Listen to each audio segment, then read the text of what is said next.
Hello guys, Mayambu Kurumjeri. Impact TV da Sandok Cheriba Mami Mapao gi Kuntraga Taruk Lakshub episode asida Mayambu Taram Okcheri Amadi Mamangi Kuntraga Mangarak Shub episode Kidamakta Mayam na Bibirakiba feedback Amadi suggestions Singidamaktasu Umnamapu Takat Pufungdok Cheri.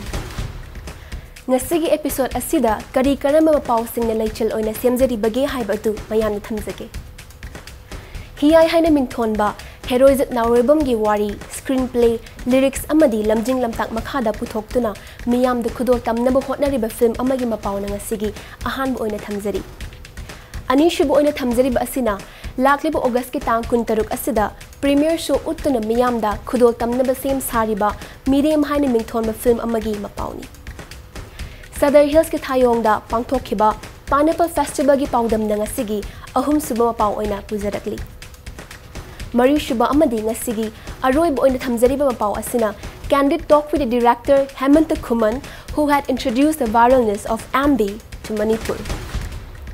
So guys, Ahan Boy Thamzariba, Lakliba September Kitang ni Panda, Yaskogi Rainsta, premiere so Utkadoriba, Hiyai Hainamington the film Asigi Mapao Asi, Mayampunam Yang Taminasi. Nang Nahundok Piram Laba, Idiam Tina Wahogani.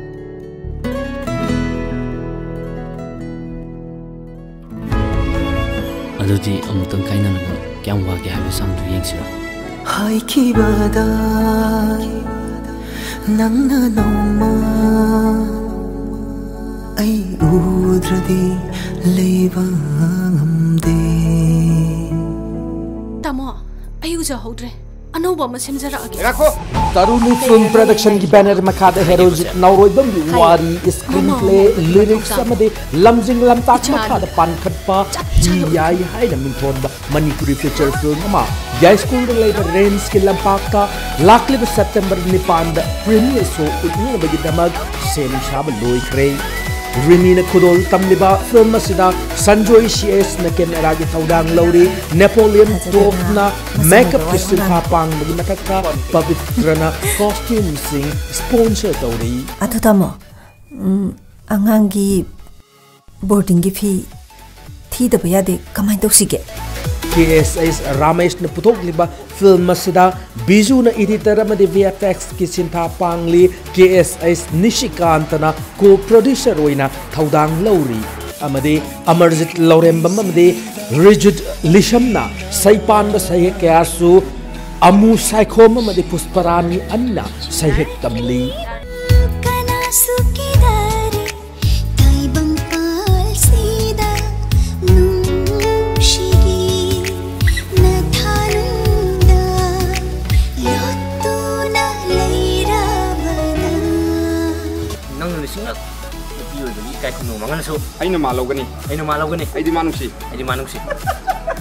Music video album sinda Miam Toyna Sakang Naraba Mamiroi Dayagi Ahan official film da Khongda Boy na putok leba film sina Deni Araba Soma Mayam Debita na chingba kyasu Marui ba Mamiroi singoina Satam Langli nang bukaday da choki kita gay na sinajarapado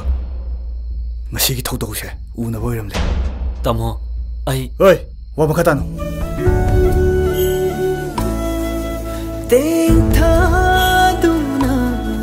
kaplakle kang fam kangdana thawaina hakchangbu thadok piram labada masine masi manasi le thakani ko ai ham chai ko yai che lebiyo leida di leida mas hawai jar ka lo thu lo ni ba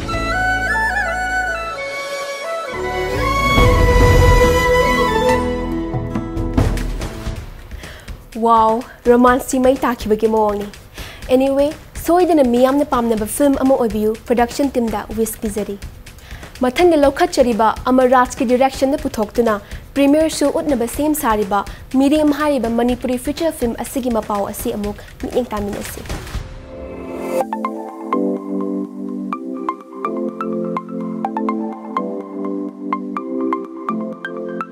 100 Movies Production की banner मखाद पुथुक तुना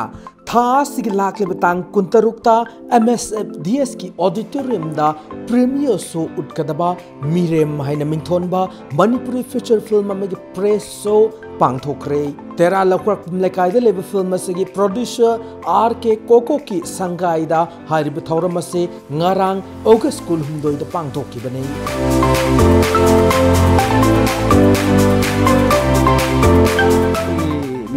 मिरेम पुथोक्सरी सिगी मरम जे कोई मिखा पोले दे हारगा नोमो नोमो की सुम थबक सुनी दे खंगना मी अरेम बो इन सुम नोमो नोमो की लेबसे सिगी मतंग सिदा इना मयाम सिदा कनो इन पौगदम मोइना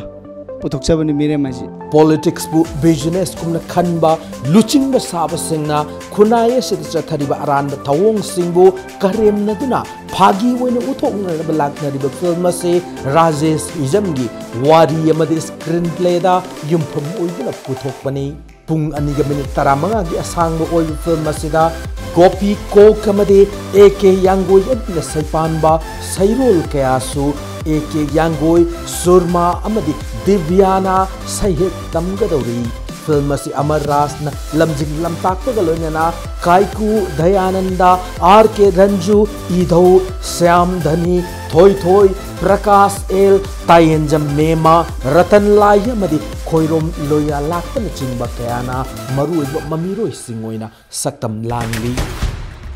फागीरी फजना नैदौरी करम मीरेमनो हाइबदु मयम गामिनसी तांग कुंतरुक हंगचित नोमाइजिंग नुमिता MSFDS की ऑडिटोरियम दा प्रीमियर शो उत्तोइनी काउनदबी हौजिक ngasiगी अहुम सुबु ओइना थमजरिबा सदर हिल्स की थायोंग खुलदा था असिगी हौखिबा तांग 13 दगी हौदुना नुमित मंगानी चुपने पांगथोखिबा पाइनएप्पल फेस्टिवल की मपाव असि अमुक मिइन तामिनसी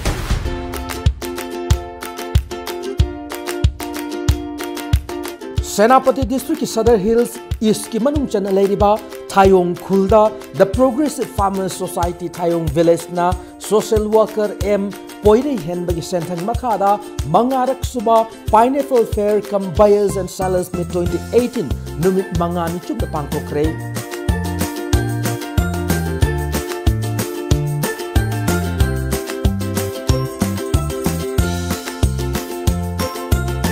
हासी की तरामाथोई की हौदुना पांगथोकी बतौरम दु सरुग यारदुना थायोंग विलेज अथॉरिटी के सेक्रेटरी अलोन कोमना कोम फ्रुक मियोय खरा खक्तना खुंदाबा मफम मसिना मणिपुर दा ख्वाइदगी किहोम पुथोकपा मफम अमा ओइरी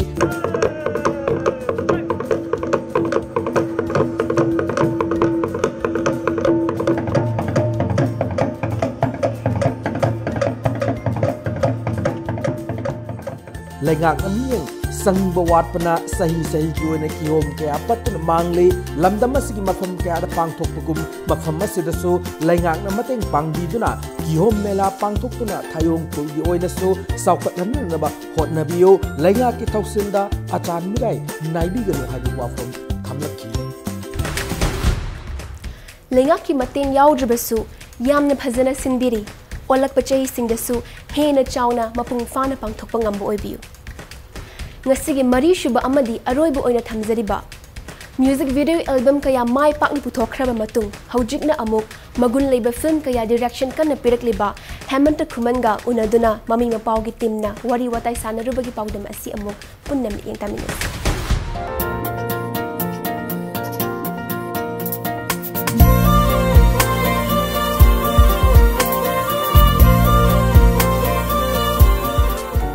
Hello guys, aku nak uji laser bumper masih singzamai waikon lekai dani. Aku nak lairiba residence hari di Yum Stina, Mr. Hemant Kuman director, mayam nayam pamna na naung hol liba, degi music video album da, degi film da su kaya da mayam nayam pamna liba director mo liba Mr. Hemant Kuman ki mayum mamang dani aku Impact TV ki Mami Mapao da, Candid Talk with Hemant Kuman hai ba section sida mayam punna, mtang munyang taminasi. Hemant je kay do biramino. Hey, imaram lagi tuakin meet le minisi. Atang matang luwi betare Candid Talk masam tang ko. Dahil mandagi ngasagi keno imaram da. Audi dahil manda dudi isagi hana introduction nama hai tadi dahil manda zikrai dagi no lai pham dagi horaga dagi imai pa imaram da jo hai betang mayam da introduction sam tang to biram. Ai chingai welcome lagai dine akoma ming na mikhobi kawe akoba di legidre yai mai kawe ai ichinau taret nupi taru kimanong dai tom yaw ne adu zaina last kwai Stay kim ngai thanda bai di yamna su mai pak po oirga hoji mayamna je khakpi ba yam haidi sana hai tare koi mungi di adu ma oire adu tam to hoji film ki line je da mai khunda rakhi ke class 12 lor matung dai si feel ji chang ki mane ai first da shudda di thiam ki manak da magi background dancer oin hore ai class 10 lor matung da adai adu mathong kara work tor ma laptop ga je 12 lor matung da tagok tam manak chang ga daw tang accessor ga PG mani hi ha ma film access to ba adu dai dum mathang dan daw tang pula dum film berai bom man express mam to re dai dum isa gi oina album number adum ai try to ga my number hor khare ama kai tare journey is interesting way have the nasagi background dancer de gi ko background dancer isa de dance to dum pam bi hoji phau dum itin kha lai ri ba lai budi le ado tawni hadi ha dance to nuai ha jam yang e do hoji di noi khat ko lok ni ngam ding am de lum do pam di pam ji sana ga han dance to bi ki ba adigi album gum lai bi ba kamai to ge lai ge ka daru mi mete gi ka koi mani to ba ne film ma dapitam ga ko che kamla ga moi maning dai chorus ka no ni yaw ge wak kan to jogu cha ba yaw ki am surprise ni mayam jo mu kana hoji ki mani to ba gi keno je youtube tam ko yeng bi right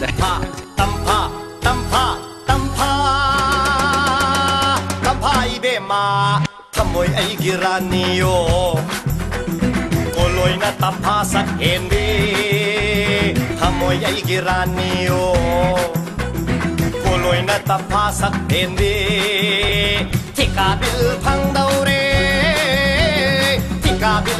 daure munna wa khal tau hauro assist tawbadagi oza sing sina phazana guidance piram matungda isana ahanba direction tawkiba isai sidi kari obi album je ai first album je so mana ko me agoi das sandi kumar na jem manda gi hek manong pa ne ma ju koi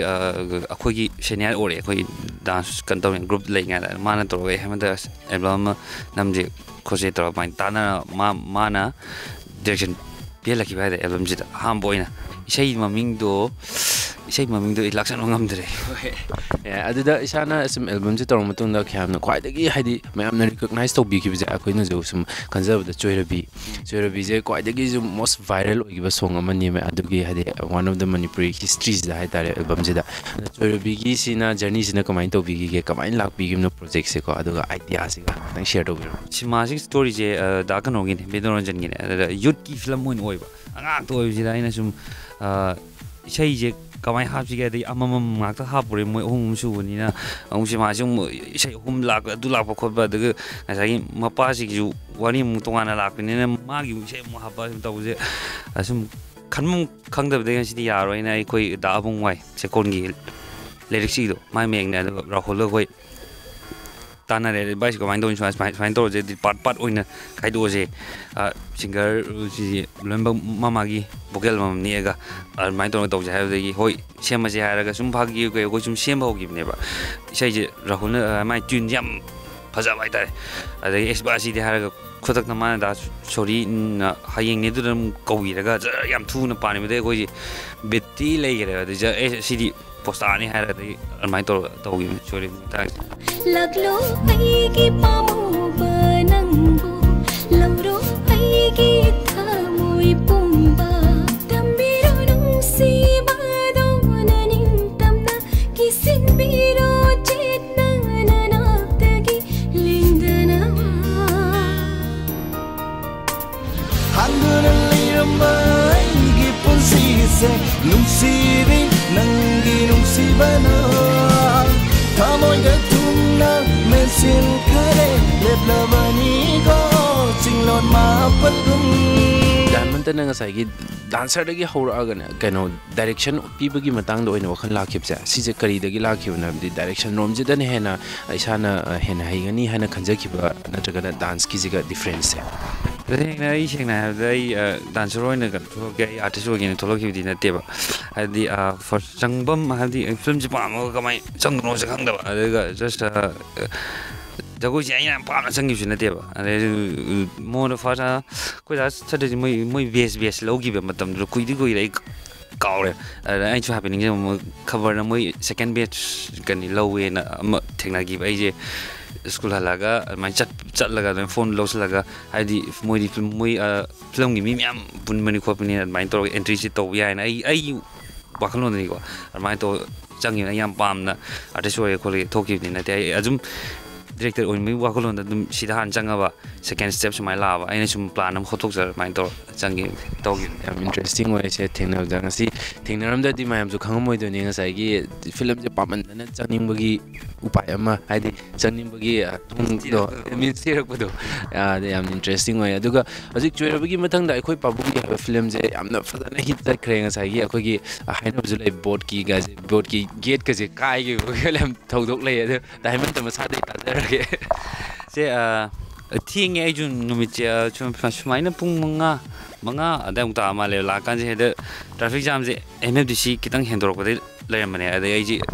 डिक्स आइना pipe सिमाजी की राइ जे उपाय दम गाइदी चोंगदरे head chain मने चेल अदुबो अस्मी खाना फुना के तो मुझे याद रहा है खतंग हांदो आई जिसमें तो मुझे कोई यार रखता बगी अस अदु कनो खुआदरी लो या वा चंगे अदु आई चंग तो आई चुंग ममांग दong चंग मुझे याद रहा मनिंगों को ऐसा अदु चुंग थोड़ा ले मैंने लाओ न्यू पारे ला तो आई नु खुद लेचला चंगे अदु इवन कैमरामैन अदे आर्टिस्ट पोता आई ना चंगम मातुंग जिदा आई जी उरो मैं लाना आई चंगरोम दिको वाना तो मोहन जे हेमता आई ने है कई दो तुम जो ये गले तो बाय माना बेचाना लाइक मैंने पिरो ना नागन बेचान पूरा शो तो गार में तो पुल चंगे कोई की टीम बाय फिल्म दी मेंबर चिंग बाय मैं चंगे आवाज चंगे तो ये अदर फिल्म जे अदु की मत हिट चट करे देगे साइ रेस्पॉन्स जो अदु अदे हेमंत खुमन हाइना ब्रांड मोइना लाइग्रबने होजिक सो इसाना जे सी सक्सेस से हाना स्ट्रगल तौरक पदु करी भाउबी अदुगा सी मतंग जे जो होजिक की कायते इसागी विजन अमा करी होइनो उबिगे तसेंग आई अदु होजिक तो होय मयाम नबदि सक्सेस ने हाय आई होइने यौजद्री ले आई होइने दि आइने एक्सपेक्ट तौजबदा मयाम सुम पामी बगी नुसीबी बगी आयोन सपोर्ट तौबी बगी अदुगी कनो तो फंगी बानेबा अरो आई इसागी होइने होजि आई याम वाली हाई होजि तम होदंगाय तम बने आई केम हैत्री केम खंगद्री ज सिदि मयाम नुसीबी सपोर्ट तौबी बगी फंगबानि सि क्रेडिट सिदि अदो आई सिदि हेना याम होना कदम मयाम वाली है तारे आई इसागी प्लान मयाम लेजरी पिरे खाओ पिरे खाओ पिठा ये बदो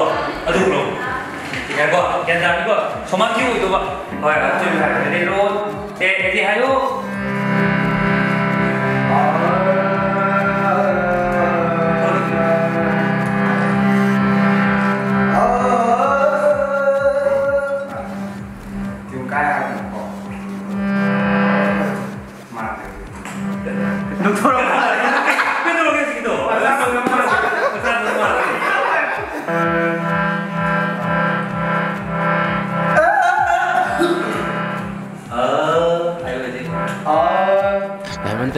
project se hojikti mayam na dum ngaina ga leiramne hadi hemant khuman na mathang kai torok to cha no na khana bagi mayam je dum ngaina leiba youtube to oiro hojik tan tha de oiro adagi mami tai bang ani mak tai tare music video de oiro film de oiro isana hojik project sidi kari pai biri aduga mayam de hadi mayam na ngaina ri baje sigi answer ki tang pibiram ai project hojik film ahum ne ne hojik ai o apang loide hojik complete isai di namdiri aro ai sai gi hero December gi date 5 da lore club complete shooting lore ni duga nangi agi na koi dago kul ga handang mora ma do du date 6 da gi shooting ho ni date October date 10 bo do si movie da har si home ji lai ai upcoming da music video do ji lep da lai je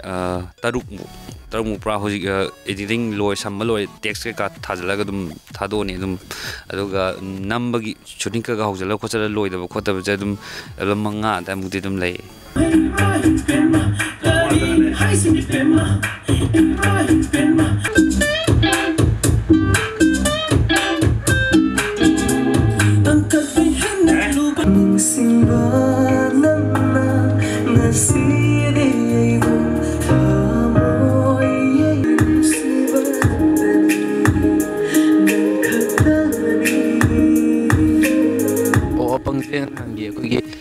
ꯀꯩꯅꯣꯁꯦ ꯈꯤꯇꯪꯗꯤ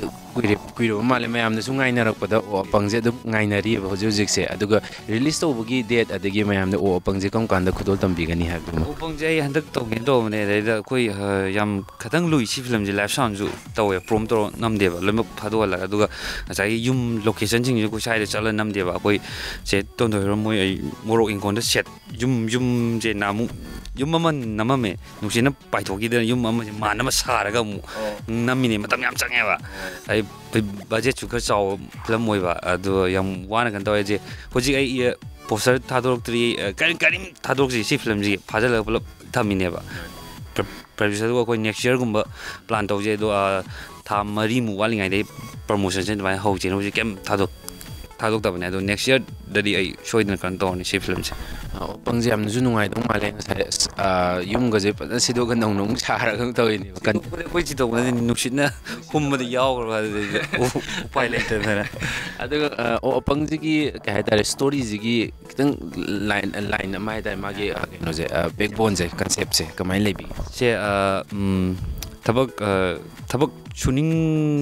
ꯁꯨꯅꯤꯡꯗꯕꯒꯤ ꯋꯥꯔꯤꯅꯤ ꯍꯥꯏꯇꯥꯔꯦ suppose ꯃꯃꯥ ꯃꯄꯥꯅ ꯃꯔꯟ ꯃꯊꯨꯝꯁꯦ ꯄꯩꯒꯩ ꯊꯝꯃꯒ ꯑꯗꯨꯝ ꯆꯥꯕ ꯈꯣꯠꯄ ꯑꯗꯨꯒꯨꯝꯕꯒꯤ ꯊꯤꯝꯅꯦ ꯖꯁ ꯑꯗꯨꯒ ꯃꯄꯥꯁꯤꯅ ꯇꯧꯔꯤꯕ ꯇ꯭ꯔꯤꯠꯃꯦꯟꯁꯤꯅ ꯑꯩꯒꯤ ꯂꯟꯊꯨꯝ ꯌꯥꯝ ꯂꯩꯔꯦ ꯈꯣꯠꯂꯦ ꯑꯗꯨ ꯑꯣꯏꯔꯒꯗꯤꯅ ꯑꯩꯅ ꯄꯣꯛꯎꯔꯕꯅꯤꯅ ꯑꯩꯒꯤ ꯏꯆꯥꯅꯤꯅ ꯏꯃꯧꯅꯤꯅ ꯅꯣꯡꯃꯒꯤ ꯆꯥꯛ ꯄꯣꯛꯐꯝ ꯑꯃ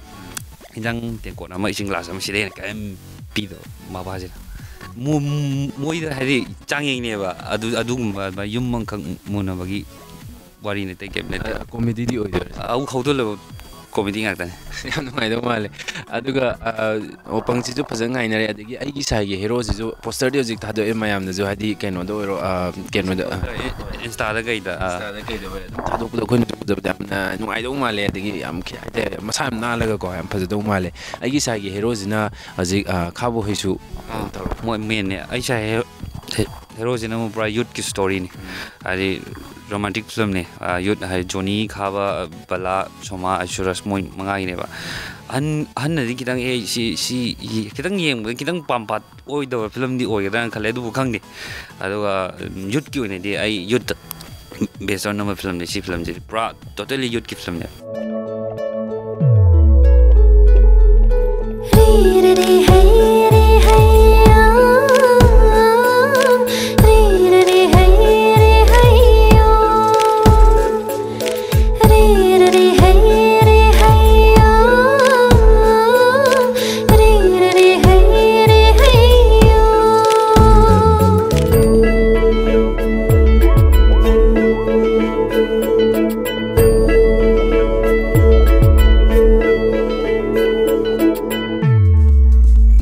ꯉꯁꯥꯏꯒꯤ ꯐꯤꯂꯝꯁꯦ ꯍꯧꯖꯤꯛ ꯃꯈꯜ ꯄꯥꯏꯕꯤꯔꯦ ꯑꯗꯨ ꯈ꯭ꯋꯥꯏꯗꯒꯤ ꯏꯁꯥꯅ ꯄꯥꯝꯖꯕ ꯐꯤꯂꯝ ꯇꯥꯏꯞꯁꯤꯗꯤ ꯀꯔꯝꯕ ꯑꯣꯏꯕꯤꯒꯦ ꯔꯣꯃꯥꯟꯇꯤꯛꯀꯨꯝꯕ ꯑꯣꯏꯕꯤꯕ꯭ꯔꯥ ꯌꯨꯠꯀꯤ ꯑꯗꯒꯤ ꯁꯤꯅꯤꯌꯔꯒꯤ ꯑꯩꯁꯦ ꯃꯤꯛꯁ ꯐꯤꯂꯝ ꯌꯥꯝ ꯄꯥꯝꯃꯦ ꯍꯧꯖꯤꯛꯀꯤ ꯑꯣꯏꯅꯗꯤ ꯑꯗꯣ ꯍꯧꯖꯤꯛ ꯅꯝꯃꯤꯁꯦ ꯑꯩ ꯃꯥꯟꯅꯗꯦ ꯑꯗꯨꯝ ꯀꯣꯃꯦꯗꯤꯁꯨ ꯈꯔ ꯍꯦꯟꯅ ꯑꯗꯨꯝ ꯄꯥꯝꯃꯦꯕ ꯑꯗꯣ ꯍꯧꯖꯤꯛ ꯃꯇꯝ ꯈꯔꯗꯤ ꯑꯩ ꯃꯤꯛꯁ ꯐꯤꯂꯝ ꯈꯔ ꯑꯗꯨꯝ ꯇꯧꯈꯤꯒꯦ ꯑꯗꯨꯒ ꯑꯩ ꯏꯁꯥꯒꯤ ꯑꯣꯏꯅ ꯏꯁꯥꯒꯤ ꯍꯣꯝ ꯄ꯭ꯔꯗꯛꯁꯟ ꯑꯣꯏꯅ ꯇꯧꯔꯀꯥꯟꯗ ꯑꯩ ꯁꯦꯔꯤꯌꯁ ꯃꯨꯚꯤ ꯄꯥꯝꯃꯦꯕ ꯑꯩ ꯑꯦꯜꯕꯝꯅ ꯈꯪꯗꯦ ꯑꯃꯅ ꯈꯪꯗꯦ ꯁꯦꯔꯤꯌꯁꯁꯦ ꯑꯗꯨꯝ ꯍꯣꯠꯅꯖꯩꯕ ꯑꯗꯣ ꯑꯩꯒꯤ ꯑꯣꯏꯅ ꯐꯤꯂꯝ ꯍꯌꯦꯡ ꯑꯩꯒꯤ ꯏꯁꯥꯒꯤ ꯇꯧꯔꯒꯗꯤ ꯁꯦꯔꯤꯌꯁ ꯃꯨꯚꯤꯗ ꯈꯨꯠ ꯊꯥꯔꯛꯀꯅꯤ ꯀꯩꯅꯣꯗꯤ ꯍꯧꯖꯤꯛ ꯁꯦꯔꯤꯌꯁ ꯃꯨꯚꯤꯗ ꯄ꯭ꯔꯗ꯭ꯌꯨꯁꯔ ꯑꯃꯅ ꯇꯧꯒꯦ ꯍꯥꯏꯕ ꯃꯇꯝꯗ ꯕꯖꯦꯠ ꯊꯥꯗꯕꯤꯌꯨ ꯌꯥꯗꯦꯕ ꯄ꯭ꯔꯣꯐꯤꯠ ꯂꯥꯛꯏ ꯍꯣꯏ ꯄ꯭ꯔꯣꯐꯤꯠꯁꯨ ꯂꯥꯛꯅꯕ ꯍꯣꯠꯅꯒꯗꯕꯅꯤ ꯑꯗꯨ ꯄ꯭ꯔꯣꯐꯤꯠ ꯂꯥꯛꯏ ꯂꯥꯛꯇꯦ ꯁꯤꯒꯤ ꯄ꯭ꯔꯣꯕ꯭ꯂꯦꯝ ꯌꯥꯝ ꯊꯣꯛꯄꯅꯤꯅ ꯏꯁꯥꯒꯤꯅꯤ ꯃꯥꯡꯒꯦꯔꯥ ꯇꯣꯡꯒꯦꯔꯥ ꯑꯩ ꯏꯔꯥꯏꯕꯛꯅꯦ ꯑꯗꯨ ꯑꯩꯅ ꯄꯥꯝꯃꯤꯕ ꯄꯣꯠꯁꯤꯃꯗꯤ ꯄꯤꯗꯕ ꯌꯥꯗꯦꯅ ꯈꯜꯂꯒ ꯏꯁꯥꯒꯤꯗ ꯑꯣꯏꯅ ꯑꯗꯨꯃꯥꯏꯅ ꯇꯧꯒꯦꯅ ꯄ꯭ꯔꯗꯛꯁꯟꯗ ꯑꯣꯏꯅ ꯌꯥꯝ ꯅꯨꯡꯉꯥꯏꯖꯩ ꯇꯥꯕꯗꯁꯨ ꯉꯁꯥꯏꯒꯤ ꯚꯤꯖꯟ ꯌꯥꯝ ꯁꯥꯡꯅꯁꯨ ꯂꯩꯔꯤ ꯌꯥꯝ ꯇꯨꯡ ꯀꯣꯏꯅꯁꯨ ꯃꯌꯥꯝꯒꯤ ꯁꯦꯕꯥꯁꯨ ꯇꯧꯕꯤꯒꯅꯤꯅ ꯈꯜꯂꯤ ꯑꯗꯨꯒ ꯍꯧꯖꯤꯛꯀꯤ ꯐꯤꯂꯝ ꯂꯩꯔꯤꯕ ꯃꯌꯥꯝꯁꯦ ꯁꯤꯗꯒꯤ ꯏꯁꯥꯒꯤ ꯐꯦꯚꯣꯔꯥꯏꯠꯁꯤꯡꯁꯨ ꯍꯥꯏꯕꯤꯈ꯭ꯔꯦꯀꯣ ꯑꯗꯣ ꯑꯦꯛꯇꯔ ꯑꯦꯛꯇ꯭ꯔꯦꯁꯁꯤꯡꯗꯗꯤ ꯃꯅꯤꯄꯨꯔꯗ ꯂꯩꯔꯤꯕ ꯏꯁꯥꯅ ꯌꯥꯝꯅ ꯋꯥꯡꯅ ꯌꯦꯡꯖꯕ ꯑꯦꯛꯇꯔ ꯑꯦꯛꯇ꯭ꯔꯦꯁꯁꯤꯡꯗꯤ ꯀꯅꯥ ꯂꯩꯕꯤꯒꯦ ꯑꯗꯨꯒ ꯍꯥꯏꯗꯤ ꯊꯕꯛ ꯇꯧꯃꯤꯟꯅꯕꯗ ꯌꯥꯝ ꯅꯨꯡꯉꯥꯏꯕ ꯍꯥꯏꯇꯥꯔꯦ ꯁꯤꯒꯨꯝꯕꯁꯤꯡꯒ ꯑꯩꯒꯤ ꯑꯣꯏꯅꯗꯤ ꯆꯞ ꯃꯥꯟꯅꯩ ꯑꯗꯨꯝ ꯊꯕꯛ ꯇꯧꯕꯁꯨ ꯂꯣꯏ ꯆꯞ ꯃꯥꯟꯅꯩ ꯑꯗꯣ ꯑꯩ ꯁꯤꯃꯅ ꯍꯦꯜꯂꯤ ꯁꯤꯃꯅ ꯋꯥꯠꯂꯤꯍꯥꯏꯕꯁꯨ ꯂꯩꯇꯦ ꯑꯗꯣ ꯆꯞ ꯃꯥꯟꯅꯩ ꯍꯥꯏꯇꯥꯔꯦ ꯑꯩꯒꯤ ꯑꯣꯏꯅꯗꯤ ꯍꯧꯖꯤꯛ ꯂꯩꯔꯤꯕꯁꯤ ꯅꯠꯇ꯭ꯔꯒꯁꯨ ꯏꯁꯥꯅꯀꯣ ꯌꯥꯝ ꯄꯥꯝꯖꯅ ꯑꯁ ꯑꯦꯛꯇꯔꯁꯤꯃꯗꯤ ꯑꯩꯅ ꯉꯥꯎꯖꯩ ꯍꯥꯏꯖꯕꯒ ꯑꯃꯨꯛ ꯂꯩꯕ꯭ꯔꯦ ꯍꯥꯏꯗꯤ ꯀꯩꯅꯣꯗ ꯑꯣꯏꯗ꯭ꯔꯒꯁꯨ ꯃꯅꯤꯄꯨꯔ ꯏꯟꯗꯁꯇ꯭ꯔꯤꯗ ꯑꯣꯏꯗ꯭ꯔꯒꯁꯨ ꯈꯪꯗꯦ ꯂꯣꯏ ꯆꯞ ꯃꯥꯟꯅꯔꯦ Diamond Natang Warishan as a Noai, and the Arubin and Diamond as I give viewers in the Isagi audience in the Diamond and a high binning bar, a pilt of winning, tozening bar, Wahi Krallegadi, my am dum tang habino. Why hiding bow, take him the quay, Shaguma, when YouTube to get upload or kind of have the comment session, she perked up Taviam Yawa. Oi, Kasugai, I couldn't do we have a day. I the Moina do Ibi do could be best. Not that it came Ibiragari Poang Hangoni. The Russian and Kitanging Biraga, Kanda Viraga, quite Tapujan 1,000 Adom Naktani, though a queen show he will call you Dum Napu. Next time I could pick up Tonodum Honors again. Comment Irapomatum the Kitang Tab and White Taba, Shimadi, Tonjing the EU in it. I am Fazay Sagi, Akogi, Mayam, Honor is Mayam Guinea appreciation, sing so kitang the positive when I am so cited young view and have any and Diamond Tagasi, Matamkra, Diamond and a Kaitopa with the Mata, Satoki and the Torum, but they win the power. Diamond and Matam Kaitopa with the Mataman Paugi Timna, Domiam Tagachari, Dugatum Coina, Mayam Sevato, and Boy View. Thank you so much. Dangasitoka can talk with Mr. Hemant Kuman Lucinjare. Thank you for watching Mami Mapao. This is Tenzing your host with cameraman Derek. Art kilamda wat the iram the Manipuni, Dahemanta, Matam Sang na Mayamgi Sebangam Boyview, Mami Mapao Michael Degi, Wispizeri. And that's all we have for you in this episode. Matang episode ta ahen Mapao kaya loinana amuklak chege. But you guys, please subscribe our channel on YouTube and press like or dislike, and also never forget to leave a comment. Pumna mapu amuk kahna kurunjen.